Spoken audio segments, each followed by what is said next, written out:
은혜의 수단, 기도를 우리 배워나가고 있습니다. 누구에게 기도해야 됩니까? 오직 하나님께, 성부 하나님께 기도하는 것입니다. 또 어떻게, 누구의 이름으로 기도합니까? 예수님의 이름으로 기도하는 것입니다. 어떤 힘으로 기도합니까? 성령님의 도우심을 받아 기도합니다. 이것이 우리 간략한 대답입니다. 삼위가 기도의 대상이 되셔요. 또 삼위의 이름이 다 우리가 의지할 이름이 되시고요. 삼위의 능력이 우리 기도를 도우시지만 이 경륜적 삼위일체 가운데 우리가 좀 받을 부분이 있어요. 자, 성령께서는 우리가 바르게 기도하도록 도우신다는 사실, 로마서 8장에 분명히 나와 있죠. 8장 26절 27절입니다. 이와 같이 성령도 우리의 연약함을 도우시나니 우리는 마땅히 기도할 바를 알지 못하나 오직 성령의 말할 수 없는 탄식으로 우리를 위하여 친히 간구하시느니라. 마음을 살피시는 이가 성령의 생각을 아시나니 이는 성령이 하나님의 뜻대로 성도를 위하여 간구하심이라. 이 영광스러운 말씀을 어찌 우리가 다 해설할 수 있을까요? 그리스도께서 승천하시고 성령 하나님을 보내주시어 그분은 각 신자의 심령 안에 내주하십니다. 내주하시는 성령께서 하시는 일이 본문에 나와 있죠. 하나님의 뜻대로 성도를 위하여 간구하신다. 하나님의 뜻대로 성도를 위해 간구하신다. 얘기 끝난 거죠. 내가 홀로 괴로워서 마음이 무너질 때 누군가 널 위해 기도하네. 사랑하는 우리 친구들이 나를 위해 기도해 줄 수 있어요. 그러나 언제나 늘 바르게 열정적으로 기도해 주시는 분이 계시니 성령 하나님이셔요. 그분은 말할 수 없는 탄식으로 우리를 위해서 친히 간구하십니다. 우리는 기도할 바를 알지 못하는데 성령께서 친히 우리 안에서 성도를 위하여, 나를 위하여, 우리를 위하여 말할 수 없는 탄식으로 친히 간구하십니다. 그러면 논리적인 질문이 나올 수 있죠. 그럼 나는 기도 안 해도 되겠네요. 그런 점에서 오늘 181문의 설명이 좋아요. 성령이 우리를 도우신다. 기도로 우리가 기도할 때 성령이 우리를 도우신다는 것은 우리 기도 대신해 주신다는 말이 아니라 우리 연약함을 도우시고 어떻게 기도해야 하는지 깨닫게 해주시고 우리의 마음에 필요한 깨달음과 심정과 은덕을 불러일으키고 어떤 그런 거룩한 충동이 올 때 있잖아요. 활발하게 하심으로 도우신다는 거예요. 대신해 주시는 것이 아니라 우리를 도와주시고. 퀴큰이라 그러거든요. 우리의 마음에 불을 떼주시는 거죠. 각성케 하시는 거예요. 하나님은 자기 백성들의 마음을 준비시키셔서 바르게 기도하게 하십니다. 사실은요, 기도의 마음을 잡는 게 상당히 중요해요. 기도하면서 마음이 잡히겠지 보다 항상 온돼 있는 자세 있죠. 기도의 주파수가 잘 안 맞춰줄 때가 있어요. 기도하고 싶은데 그런 마음도 잘 안 생기고 막 분주하고. 근데 우리 마음을 잡아주시는 분이 성령님이셔요. 시편 17절입니다. 여호와여 주는 겸손한 자의 소원을 들으셨사오니 그들의 마음을 준비하시며 귀를 기울여 들으시고 그들의 마음을 준비하시며. 성령님 하시는 일이 있어요. 마음을 준비시키시는 분.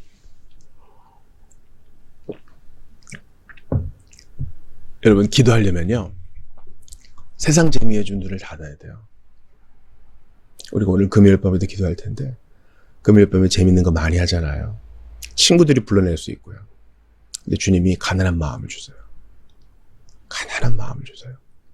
불현듯 기도하지 않고는 배길 수 없는 그런 열망을 주세요. 아버지 앞에 이거 말씀드리고 싶다. 그 자리에서 말씀드릴 수 있거든요. 네, 오늘은 예배당 가서 간절히 기도하고 싶다. 또 왠지 오늘은 점심 식사 안 하고 나 혼자 좀 홀로 기도하고 싶다. 하나님이 그런 마음을 준비시켜 주세요. 가난한 마음. 그러므로 이런 마음 주실 때 생각하셔야 돼요. 아, 하나님이 나한테 기도하라고 하시는가? 주여, 제가 순종하겠습니다. 그렇게 반응하는 게 중요해요. 시편 80편 18절도 보세요. 그리하시면 우리가 주에게서 물러가지 아니하오리니 우리를 소생하게 하소서. 우리가 주의 이름을 부르리이다. 주의 이름을 부른다는 게 기도하는 거죠. 어떻게 해야 주의 이름 부르고 기도할 수 있어요?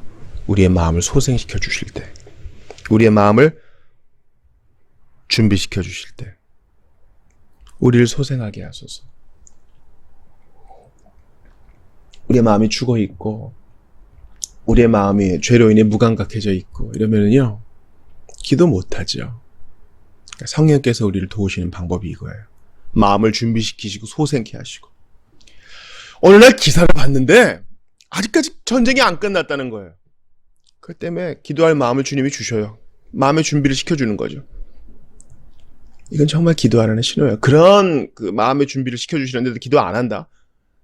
이건 정말 명령불복종이요. 하나님 마음을 아프게 하는 것이요. 사명을 도외시하는 것입니다. 이상하게 다른 사람은 아닌데 나한테 그 마음을 주셔. 어느 날 교회 내에 한 지체가 생각나요. 아유, 그 지체는 혼자 살고 있다는데 얼마나 외로울까. 갑자기 그런 마음이 들고 그 심정이 좀 이해가 되는 것 같고 기도케 하시는 거예요. 기도해요. 그를 위해. 알고 보니까, 나중에 들어보니까 그 지체가 그 시간에 좀 힘든 일을 겪고 있었는데 웬일인지 잘 넘어갈 수 있었다고 고백하는 걸 들으며, 아, 하나님이 그때 기도시키신 이유가 있구나 생각하게 되는 겁니다. 환자를 위한 기도도 마찬가지요. 전도를 위한 기도도 마찬가지입니다. 하나님은 자기 백성들에게 성령을 부어주심으로 기도할 마음과 능력을 주십니다. 스가랴 12장 10절 보세요. 내가 다윗의 집과 예루살렘 주민에게 은총과 간구하는 심령을 부어주리니 그들이 그 찌른 바 그를 바라보고 그를 위하여 애통하기를, 독자를 위하여 애통하듯 하며 그를 위하여 통곡하기를, 장자를 위하여 통곡하듯 하리로다. 이 스가랴 말씀 메시아 본문으로 많이 인용되죠. 주님 재림하실 때 이 일 일어날 거 아니에요? 구약의 선지자들이 예수님의 초림과 재림을 둘 다 바라봤어요. 다니엘도 마찬가지고 이사야도 마찬가지고. 근데요, 다윗의 집에 예루살렘 주민에게, 이 말은 이제 교회, 성도들을 말하겠죠. 무엇을 주신다고요? 은총, 은혜를 부어주고 또 간구하는 심령을 부어준다. 이게 말세에 우리가 정말 구해야 될 은혜예요. 하나님 은총을 부어주세요. 넘치게 채워주세요. 뭐 이건 우리가 익숙해요. 그런데 간구하는 심령을 부어준다. 이 종말에, 이 말세지 말에 간구하는 심령에 이 부은 바 다 정말 하나님께 기도하는 자가 복된 거 아니겠어요? 자, 우리 기도합시다 했는데 하나님 앞에 딱 앉았어요. 근데 뭐 기도 좀 했는데 5분이야. 주위를 보니까 누군 기도하고 있어요. 지루하다.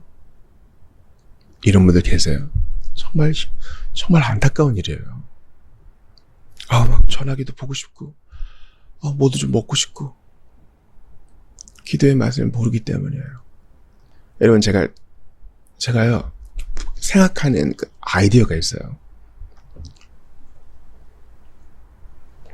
슬픈 사실이지만, 주일에 우리 성경 본문 봉독할 때 같이 읽잖아요. 어쩌면 그때가 일주일 살면서 처음 성경 읽는 시간에 성도들도 있을 거예요. 그래서는 안 되지만 그런 일이 많을 거예요. 슬픈 일이죠. 그러나 어떻게 하겠어요? 현실을 부둥켜 안고 이 처지를 직시하면서 나아가는 게 이제 사역이니까요. 기도도 마찬가지예요. 우리가 죄사함과 또 감사를 위한 기도하고 설교 끝나고 또 말씀 붙들고 기도하잖아요. 되도록 좀 많이 하려고 그래요. 왜냐하면 한 주일 내내 이렇게 기도하는 시간이 처음일 사람도 있을 거니까. 어떡하겠어요? 이게 우리 현실이니 부둥켜 안고 나가야죠. 그래서 제가요, 우리가 지금 다 좌식인데 의자에 앉잖아요.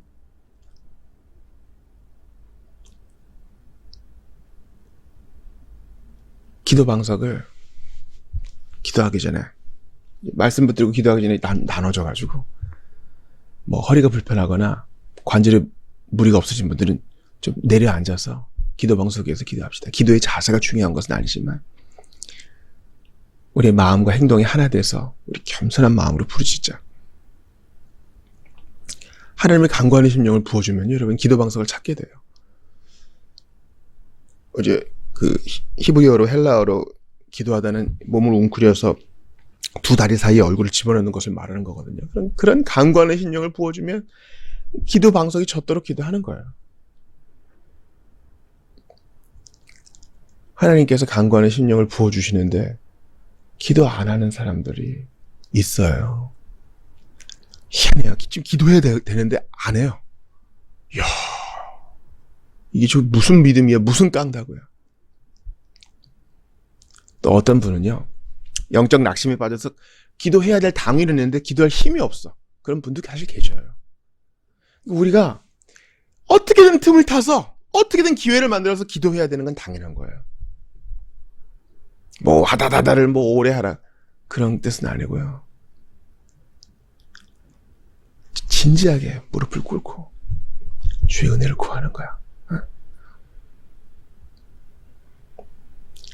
개척이 10년 차가 되니까요, 성경을 많이 알고 개혁파 교리에 대해서 많이 알고, 우리 선생님들 있잖아요. 뭐 비비 워필드니 뭐 서구의 청교도니,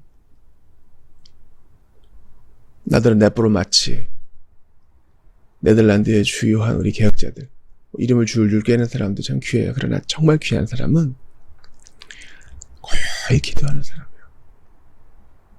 확신을 가지고 기도하는 사람, 간절히 이 간과하는 심령이 부으신 바가 돼가지고 주님께 늘 기도할 제목이 있는 사람. 우리가 좀 수련회도 못하고 여러 상황으로, 그런데 정말 공적 집회에서 무릎 꿇고 기도할 수 있다면 얼마나 좋을까, 그런 생각해요. 마지막으로 우리는 성령으로 기도해야 됩니다. 성령으로 기도해야 된다는 것은 워딩 그대로예요. 성경에 그렇게 나와 있어요. 에베소서 6장 18절 보세요. 모든 기도와 간구를 하되 항상 성령 안에서 기도하고 이를 위하여 깨어 구하기를 항상 힘쓰며 여러 성도를 위하여 구하라. 여러 기도와 간구에는 성도를 위한 기도도 있어요. 저는 참 가장 좋은 기도의 때가 성도들 이름 불러가며 기도할 때가 좋거든요. 근데 모든 기도와 간구에는 이거 이상의 기도가 포함돼야 돼요. 예를 들어 나라의 위정자, 대통령과 국무총리가 국무위원과 국회의원들을 위해 기도해야 되고요. 각 지자체 단체장들, 리더들 기도해야 돼요. 전쟁과 전쟁이 종식되고 평화를 위해서. 뭐 정치, 경제, 사회문화 기도가 필요하지 않은 분야 있나요? 그러니까 기도할 거 너무 많아요. 우리가 우리 일에서 은퇴하고요, 뭐 65세, 70세에 은퇴하고 하나님 부르실 때까지요, 신자로서의 사명은 은퇴가 없어요. 주님이 부르실 때까지 우리는 여전히 현역이에요. 그때 기도해야 돼요. 활발하게 뛸 때도 기도해야 되겠지만 은퇴해도 여러분 놀 생각하지 마세요. 기도할 일 얼마나 많아요. 제가 알고 있어요. 이거 기도첩 나눠주면 많이 안 쓰는 거 알고 있어요. 그래도 기도하셔야 돼. 이런 거 붙들고 기도할 제목이 많으니까. 항상 성령 안에서 기도한다는 거. 항상 성령 안에서 기도하라. 배웠죠? 뭡니까? 단식하시며 성도를 위해 기도하시는 주님을 믿고 감동 주시는 대로, 부어주시는 대로 순종하여서 열방을 붙들고 교회를 위해서 눈물 뿌려서. 예수님을 말했던 사람들은 다 기도하는 사람이었잖아요. 다 기도하는 사람들. 금식하며 기도하며 주님을 기다리는 사람들. 여러분, 우리가 살아있는 동안 주님이 오시든지 아니면 주님이 때가 되어 우리를 부르시든지 둘 중 하나일 거예요. 이 말은 뭐 죽어 천국에 가든지 아니면 우리 살아있는 동안 재림하시든지 둘 중 하나겠죠. 그때 우리가 좀 기도하는 사람이었으면, 그때 기도하는 사람으로 주님께 인정되고 기도하는 시간에 주님 재림했으면 참 좋겠다. 기도하다가 주님 부르셔서 이 땅 떠났으면 좋겠다. 그런 생각을 합니다. 마지막으로 유다서 20절 봅시다. 사랑하는 자들아, 너희는 너희의 지극히 거룩한 믿음 위에 자신을 세우며 성령으로 기도합니다. 믿음으로 자기를 딱 세워요. 그리고 성령으로 기도합니다. 이것은 앞에서 말한 성령 안에서 기도하는 것과 같듯이 성령으로 기도한다. 주님, 저는 사실 제가 뭘 위해 기도해야 되는지 모르고 일단 저희 필요가 있어 기도하지만 하나님의 뜻대로 기도하시는 성령님, 저희 기도를 인도해 주세요. 그 마음으로 담대히 나아가는 거예요. 세상에서는요, 힘이 세고 덩치가 크고 빠르고 이런 사람이 용사죠. 무기를 잘 다루고 전술 파악을 잘하고. 그러나 이 영적 세계에서는 기도하는 사람이 용사입니다. 기도하는 사람이 용사예요.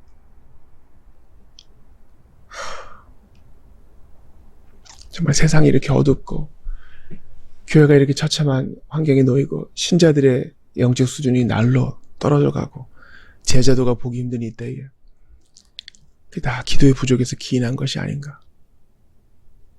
저희 모교회가 있어요. 강원도 원주에. 현재의 건물 말고요. 남부시장 들어가는 초입에 원주제일장로교회 그 구 건물이 있었어요. 계단을 올라가서 2층이 본당이고 1층에는 허름한 교육관이 있어요. 그 문과 그 냄새 다 기억이 나는 듯해요. 아주 조잡한 장애자예요. 너무 많이 깨지고 부서지고 이래서 관리집사님이 계속 보수해야 되는. 거기에 자그마한 우리 용사들이 있어요. 누가 무슨 시큐리티를 해주는 것도 아니에요. 그 밤에 누가 와서 주정을 부리면 어떻게 해요? 근데 그 밤에 기도해요. 처리해요. 이불 하나 가지고 오셔서 겨울에도 하시고 난로 하나 있는데 그거 따뜻하겠어요. 기도하다가 피곤하시면 잠깐 누워서 또 새벽 기도하시고 홀로 앉아서 불이 필요 없어요. 불이 필요 없어. 찬송하고 기도하고 하나님 말씀 암송하고 기도하고. 기도하는 사람은요, 치매가 와도, 그러니까 기억력에 퇴화가 와도요, 그 기도의 정서가 남아있어요. 내가 누군지는 잊어버려요. 근데 기도의 제목은 입에 붙어있어요. 자녀들과 교회와 나라와 민족 세계 선교를 위한 기도가 입에 붙어있어요. 그렇게 듣고 싶어요. 기도가 연기가 아닌 삶이 될 수 있기를 주의 이름으로 축원합니다. 참 오늘 찬송이 순서대로 하는 것이지만 우리에게 시사하는 바가 있어요. 주 예수 친히 기도로 큰 본을 보여주셨네. 그 본을 따라가시는. 그래서 제일 많이 보는 게 우리 자신이거든요. 기도에 큰 본을 보이신 주님 따라가시는 여러분들 다 되시기를 주의 이름으로 축원합니다.